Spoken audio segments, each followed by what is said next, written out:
اعوذ باللہ من الشیطان الرجیم بسم اللہ الرحمن الرحیم قال نبی صلی اللہ علیہ وسلم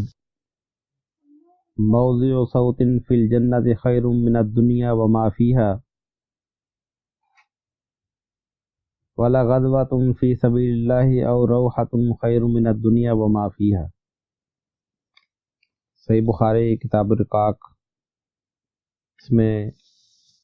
ایک حدیث امام بخاری لے کر آئے ہیں۔ اللہ کے نبی صلی اللہ علیہ وسلم نے فرمایا کہ موضع صوت فی الجنہ، کہ جنت کے اندر ایک کوڑا رکھنے کے برابر جگہ خیر من الدنیا وما فیہا، وہ دنیا اور جو کچھ دنیا میں ہے اس سے بہتر ہے۔ یعنی کوڑا اگر رکھا جائے وہ کتنی جگہ گھیرے گا؟ بہت تھوڑی جگہ۔ تو اللہ کے نبی علیہ السلام نے فرمایا کہ جنت کے اندر ایک کوڑا رکھنے کے برابر جو جگہ اگر کسی کو مل جائے، وہ دنیا اور جو کچھ دنیا میں ہے اس سے وہ بہتر ہے۔ ایک بندہ جتنی بھی دوڑ بھاگ کر لے، اگر اس کو کم از کم اتنی بھی جگہ مل جائے، دنیا میں جتنی بھی آرائش کی آپ چیزیں دیکھ لیں، جتنی بھی سہولتیں آپ سوچ لیں، کوئی بھی چیز اس جنت کا وہ جو معمولی سے معمولی مقام ہے، یعنی جس میں ایک کوڑا رکھنے کے برابر جگہ ہے، دنیا اور دنیا کی ہر چیز سے بہتر ہے۔ وَلَا غَدْوَةٌ فِي سَبِيلِ اللَّهِ اور روحۃ خیر من الدنیا وما فیہا۔ اللہ کی راہ میں تھوڑا سا چلنا، صبح کے وقت ہو یا شام کے وقت ہو، اگر کوئی اللہ کی راہ میں چلتا ہے تو وہ بھی دنیا اور دنیا میں جو کچھ ہے اس سے بہتر ہے۔ یعنی ایک انسان دنیا کمانے کے لیے، دنیاوی مقاصد کے لیے کتنی دوڑ بھاگ کرتا ہے، کتنے پاپڑ بیلتا، کتنی سردی گرمی پردیس مزدوری مشقت، کیا کچھ کرتا ہے دنیا کے لیے، بچوں کے لیے، مستقبل کے لیے۔ لیکن اللہ کے نبی صلی اللہ علیہ وسلم فرماتے ہیں کہ اللہ کی راہ میں تھوڑا سا چلنا بھی، چاہے صبح کو ٹائم مل جائے، شام کو مل جائے،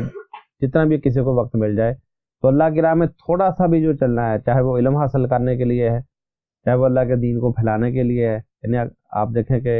اللہ کے نبی علیہ السلام یا صحابہ کرام کس طرح چلتے تھے، وہ دعوت کے لیے چلتے تھے، اکیلے کے لیے بھی لوگوں کو دعوت دینے جاتے تھے، وفد کی شکل میں بھی جاتے تھے، اگر جہاد کا موقع آیا ہے تو جہاد کے لیے بھی جاتے تھے۔ ایک انسان اگر تھوڑا سا بھی چل لے، تھوڑا سا بھی، تو وہ دنیا اور جو کچھ دنیا میں اس سے بہتر ہے۔ اللہ کے راہ میں چلنے کی یہاں تک فضیلت ہے کہ اللہ کے نبی علیہ السلام فرماتے ہیں کہ جو گھوڑا جو پالا جاتا ہے اللہ کے راہ میں نکلنے کے لیے، تو وہ گھوڑا اگر کھڑا بھی رہے، اس کا کھانا پینا، اس کا خود بخود بھی اگر کوئی چیز چار چوگ لے اس کا بھی فائدہ، اگر وہ لد پیشاب کرے اس کا بھی فائدہ، آپ اس کی خدمت کرتے اس کا بھی فائدہ۔ اگر اس نیت سے ایک جانور یا آج کے دور میں گاڑی بھی رکھی جائے کہ یہ اس لیے ہے کہ اس کے اوپر اللہ کی راہ میں نکلوں گا، اللہ کے دین کی خدمت، اس کا بھی اجر۔ یعنی جو بھی چیز اللہ کے ساتھ منسوب ہو جائے کہ یہ اللہ کے لیے ہے، اس کے اوپر اجر، اور جو وقت لگاتا ہے اس وقت کا بھی اجر، جو مشقت اٹھاتا ہے سردی گرمی اس کا بھی اجر۔ یہ وہ اجر ہے کہ دنیا اور، یعنی ایک انسان کماتا ہے، دنیا کماتا ہے نا،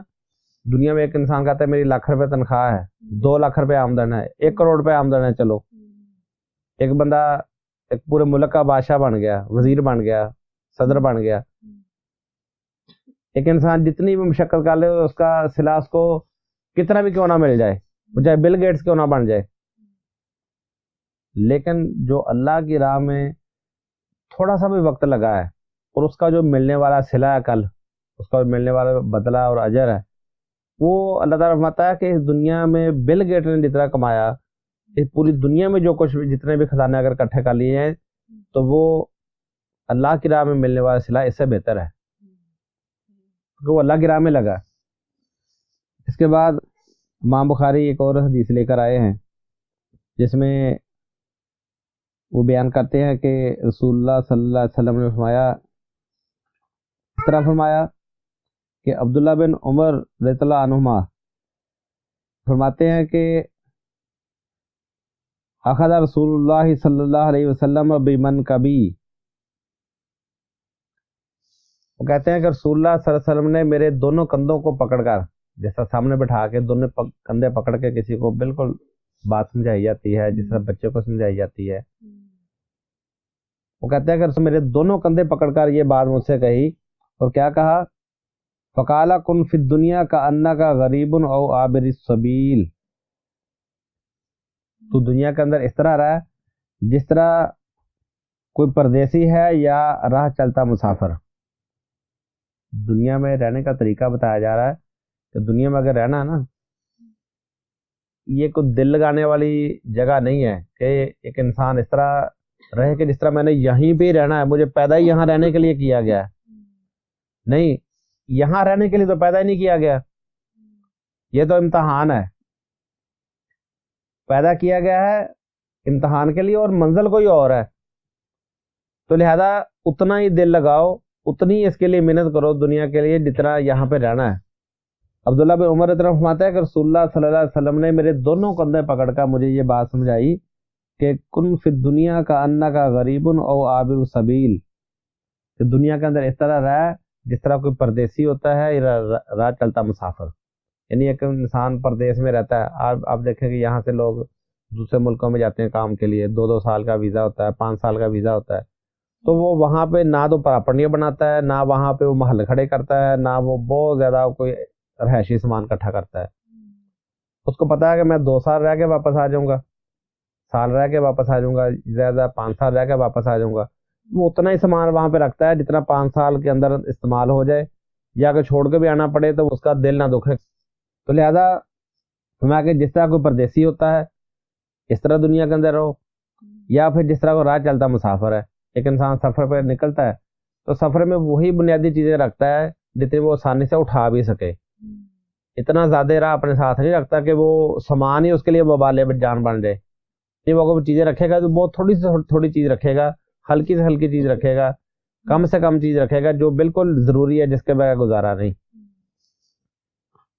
اور اب عبداللہ بن عمر رضی اللہ عنہ کہتے ہیں کہ یہ تو وہ بات ہے جو رسول اللہ صلی اللہ علیہ وسلم نے مجھ سے کہی، لیکن میں یہ بات کہتا ہوں اذا امسیت فلا تنتظر الصباح واذا اصبحت فلا تنتظر المساء، وہ کہتے ہیں کہ میں یہ کہتا ہوں کہ اگر تجھے شام ہو گئی ہے، کہتے ہیں نیکی کے حوالے سے یہ تصور دے رہے ہیں، زندگی کا ہر لمحے کو غنیمت سمجھنے کے حوالے سے یہ بات وہ بتا رہے ہیں کہ اگر تجھے صبح مل گئی ہے تو شام کا انتظار نہ کر کہ شام ہوگی تو پھر یہ کام کروں گا، اگر شام ہے تو صبح کا انتظار نہ کر، جو کرنا ہے کر ڈال، ہر کسی کی مدد کرنی ہے، نماز پڑھنی ہے، اپنی اصلاح کرنی ہے، توبہ کرنی ہے، کوئی چیز سیکھنی ہے، کوئی دعا پڑھنی ہے، کچھ بھی کرنا ہے، جو بھی کرنا ہے وہ کر ڈال،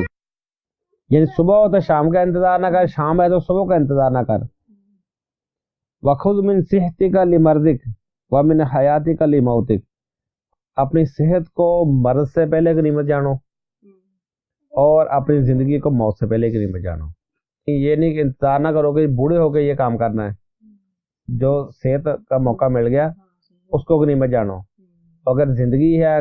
زندگی کا پل اگر کسی کو اللہ نے دے دیا ہے اس کو غنیمت جانو۔ اسی طرح اس سے پہلے بھی ہم نے یہ حدیث پڑھی تھی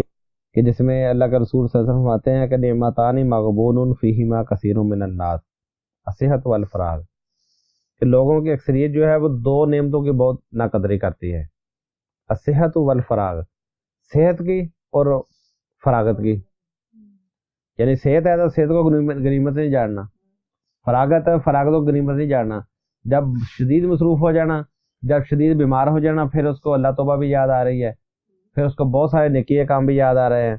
پھر وہ لیٹا ہی وہیں وصیت کر رہا ہے، اتنا اس کو دے دو، اتنا اس کو دے دو، اتنا اس کو دے دو، وہیں پہ تقسیم کر رہا ہے، پھر وہ لوگوں کو بلا کے آ جاؤ جی میری بات سن لو، پتر نماز پڑھا کرو، یہ کیا کرو، وہ کیا کرو، تو جو زندگی کے اندر اس کا موقع تھے جب وہ خود بھی کر سکتا ہے دوسروں کو بھی کہہ سکتا، اس وقت یہ کام نہیں کیا۔ تو آج کی جو احادیث ہم نے پڑھی ہیں اس میں یہی بنیادی سبق ہے ایک تو یہ ہے کہ اللہ کی جو جنت ہے وہ اتنی قیمتی ہے کہ اس کے اندر کوڑا رکھنے کی بھی جگہ مل جائے، وہ ساری دنیا سے زیادہ قیمتی ہے، اس پوری کائنات سے زیادہ قیمتی وہ چیز ہے۔ دوسری چیز یہ ہے، دوسری حدیث میں جو پڑھا ہے وہ یہ ہے کہ دنیا کے اندر اتنے دل لگانا ہے، اتنے ہی مال جمع کرنا ہے جتنا چھوڑتے ہوئے افسوس نہ ہو۔ کتنے لوگ ہیں جو